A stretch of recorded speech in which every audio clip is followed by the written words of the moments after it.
Bonjour à toutes et à tous, il est 15 h sur Télé Djibouti. Merci de nous rejoindre pour cette nouvelle édition.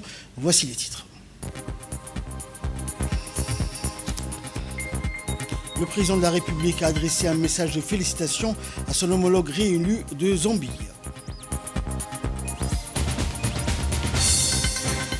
Lancement des travaux de concertation pour finaliser la feuille de route 2026-2030 organisée par le ministère du Travail. Et le médiateur qatari s'apprête à relancer les efforts pour mettre fin à la guerre et renouer le dialogue entre Téhéran et Washington. Voilà pour les titres, bonjour à tous. Le président de la République, Ismaël Omar Guelleh, a formé des vœux de succès et de réussite à son homologue zambien, Hakainde Hichilema, déclaré hier vainqueur du scrutin présidentiel organisé le 13 août dernier dans ce pays. Le score largement dominant qui a disposé à votre nouvelle victoire électorale est à l'évidence l'illustration parfaite de l'adhésion majoritaire de vos compatriotes autour de votre vision politique, a écrit le président Guelleh dans le télégramme de félicitations envoyé à Hichilema. Nul doute que le renouvellement de confiance dont vous venez de bénéficier aura valeur de dynamique supplémentaire dans votre quête inébranlable à conférer tous les attributs du développement durable à votre pays et à votre peuple, a dans le même document noté le chef de l'État. Soyez sûr, Monsieur le Président, que vous trouverez toujours auprès du gouvernement et du peuple de Djibouti tout le concours propice aux relations d'amitié et de coopération entre nos deux nations, a par ailleurs indiqué le président Guelleh, réitérant ses chaleureuses félicitations à son homologue réélu de Zambie. Le ministre du Travail, chargé de la formalisation et de la protection sociale, Younis Ali Guedi, a présidé à la cérémonie de lancement de l'atelier national de concertation consacré à la finalisation de la feuille de route pour la période de 2026-2030. Cette cérémonie qui a également vu la participation de la ministre de la Jeunesse et de la Culture, Ferdousa Moussaïgue, et participation également des représentants des ministères sectoriels ainsi que des partenaires financiers et techniques du ministère du Travail. Cette rencontre réunit les différents acteurs concernés afin d'identifier les priorités et de définir les principales actions à mettre en œuvre pour renforcer les politiques en matière de travail et d'emploi. La feuille de route 2026-2030 constitue un engagement collectif en faveur de l'emploi et du travail à Djibouti. Elle vise à renforcer l'accès à l'emploi, développer les compétences et promouvoir des opportunités professionnelles durables pour les jeunes et les demandeurs d'emploi. Dans ce cadre, le gouvernement fixe les orientations et garantit un environnement favorable à la création d'emplois et au développement des compétences. Il œuvre également à renforcer les politiques d'emploi et à favoriser l'insertion professionnelle des jeunes. Cette feuille de route porte sur des enjeux essentiels pour le développement de Djibouti, à savoir l'emploi et l'insertion professionnelle, la formation et les qualifications, le travail décent, la formalisation de l'économie, la protection sociale, ainsi que la modernisation de l'administration et le renforcement des partenariats. Au-delà de ces priorités, il y a une ambition fondamentale, c'est mettre les personnes au cœur du développement. Évidemment, nous sommes en train de discuter aujourd'hui d'un terme qui est transversal, l'employabilité. Et je crois que c'est l'être humain, c'est l'homme avec grand H et surtout les jeunes qui sont au centre. Cette ambition rejoint pleinement les orientations du secrétaire général des Nations Unies, Antonio Guterres, qui rappelle que le bien-être de la population, la dignité humaine et le travail décent doivent être au cœur des politiques de développement. Et suivant également l'intervention de la ministre de la Jeunesse et de la Culture, Mme Ferdousa Moussaïgue, qui a souligné l'importance de la feuille de route adoptée par le ministère du Travail, estimant qu'elle constitue une étape importante pour renforcer notamment les opportunités d'emploi. Nous l'écoutons.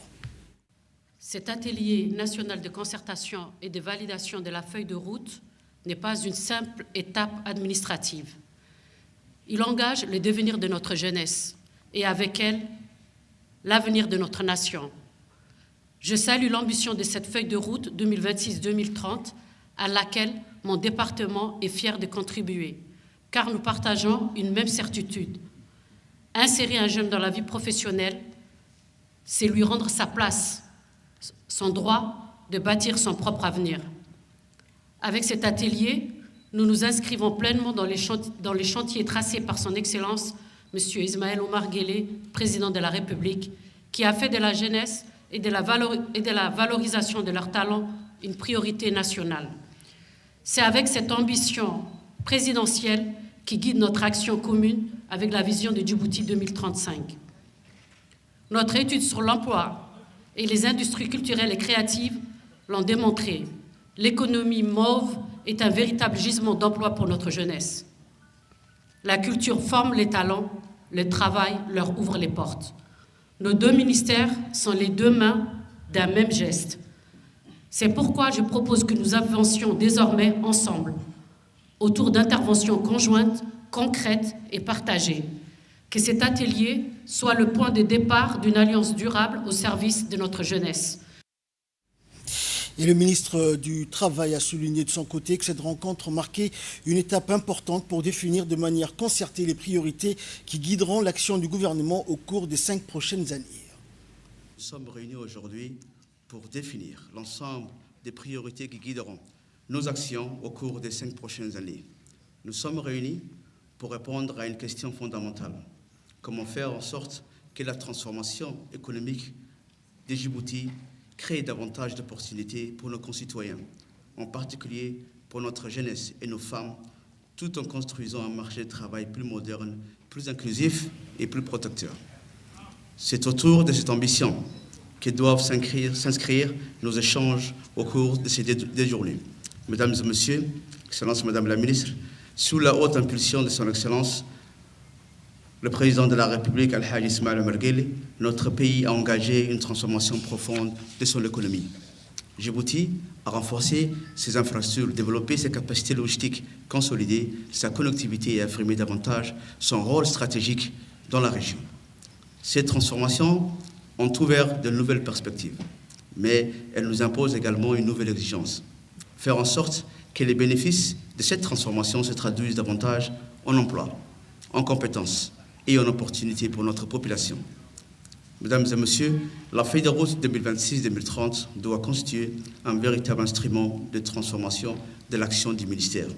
Elle ne doit pas être une simple compilation d'activités.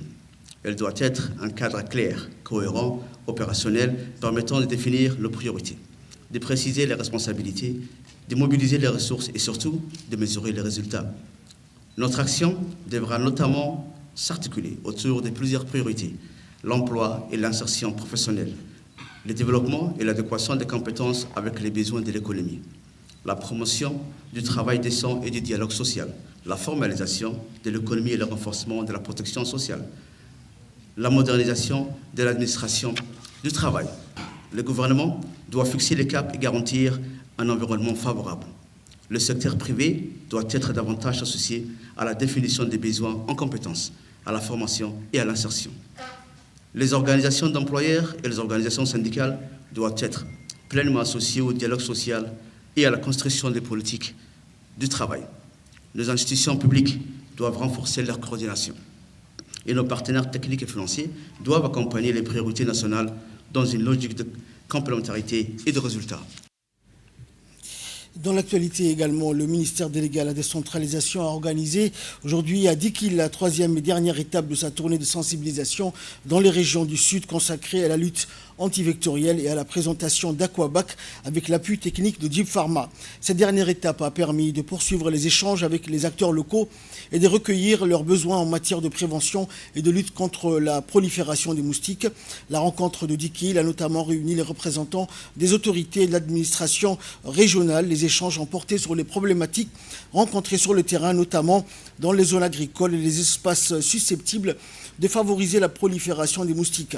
Les participants ont pu poser des questions et partager leurs observations afin d'identifier les réponses les plus adaptées aux réalités de la région. Aquabac, larvicide biologique déjà utilisé par le ministère de la Santé dans le cadre du programme national de lutte contre le paludisme, intervient au stade de larvaire du moustique directement dans les eaux où celui-ci se développe. Sa présentation dans les régions s'inscrit dans une démarche de prévention et de renforcement des capacités des acteurs locaux. Cette étape de Dikil clôt ainsi la première phase de la tournée dans le Sud. Le ministère délégué à la décentralisation poursuivra ses dynamiques dans les autres régions du pays. Actualité régionale à présent, au large des côtes du Kenya, certains récifs coralliens continuent de prospérer malgré la hausse des températures marines, offrant un rare signe d'espoir dans les efforts mondiaux visant à préserver les écosystèmes océaniques face au changement climatique. Une nouvelle étude estime qu'environ 166 000 km² de récifs coralliens à travers le monde, soit près d'un tiers de leur superficie totale, présentent une capacité de résilience face au changement climatique. Ces récifs pourraient ainsi avoir davantage de chances de survivre à des épisodes importants de réchauffement des océans. La découverte de ces récifs résilients apporte ainsi une note d'espoir, tout en rappelant l'urgence de renforcer la protection des océans et de limiter l'augmentation des températures mondiales. Le porte-parole du ministère qatari des Affaires étrangères, Majed Al-Ansari, a annoncé lors d'une conférence de presse que les parties engagées dans la médiation entre l'Iran et les États-Unis s'apprêtaient à reprendre leurs efforts diplomatiques en vue de mettre un terme à la guerre opposant l'Iran aux États-Unis et à Israël, tout en œuvrant à la reprise du dialogue entre Téhéran et Washington.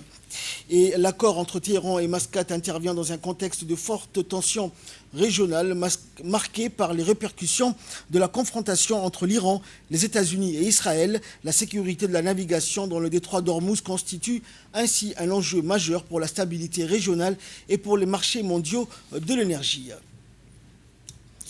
L'émissaire américain Jared Kushner a déclaré que le processus de désarmement du Hamas pourrait commencer dans un délai d'un mois après des discussions avec le Premier ministre israélien Benjamin Netanyahou visant à relancer un plan de Gaza resté sans avancée alors que les frappes israéliennes se poursuivent dans le territoire palestinien. Les discussions sur le désarmement du Hamas s'inscrivent ainsi dans une situation où la protection des civils, l'accès aux soins, le soutien psychologique aux enfants et la reconstruction des infrastructures essentielles constituent également des enjeux majeurs pour l'avenir de Gaza. La Syrie a accusé hier Israël d'avoir frappé un aérodrome dans la province d'Idlib au nord-ouest du pays, victime de lourds dégâts pendant la guerre civile syrienne. Cette installation militaire est hors service depuis 2012. L'envoyé spécial du président américain en Syrie a imputé hier à Israël des frappes dans la matinée sur un aéroport militaire syrien en cours de réfection avec l'aide de la Turquie, selon une ONG. Et Israël n'a pas réagi dans l'immédiat à ces mises en cause. Le fabricant américain de puces Nvidia a accepté de fournir une garantie pouvant atteindre 105 milliards de dollars afin de soutenir la location par OpenAI d'un vaste centre de données en cours de développement dans l'Ohio par SB Energy, filiale du groupe japonais SoftBank. Cet engagement figure parmi les plus importants pris par Nvidia pour contribuer au financement d'infrastructures destinées à l'intelligence artificielle alors que les entreprises du secteur accélèrent leurs investissements dans les capacités de calcul et les centres de données. L'opération renforce par ailleurs le rapprochement entre Nvidia, OpenAI et SoftBank, trois acteurs majeurs qui cherchent à développer les infrastructures nécessaires à la prochaine phase d'expansion de l'intelligence artificielle aux États-Unis.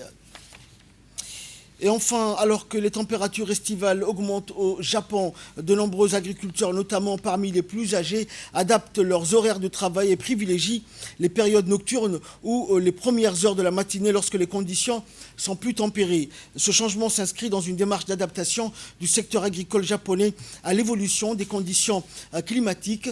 Ces évolutions témoignent de la capacité du secteur agricole japonais à adapter ses méthodes de travail aux nouvelles conditions climatiques, tout en maintenant la production et en intégrant progressivement les innovations technologiques dans les activités agricoles. Fin de cette édition. Merci à vous de nous avoir suivis.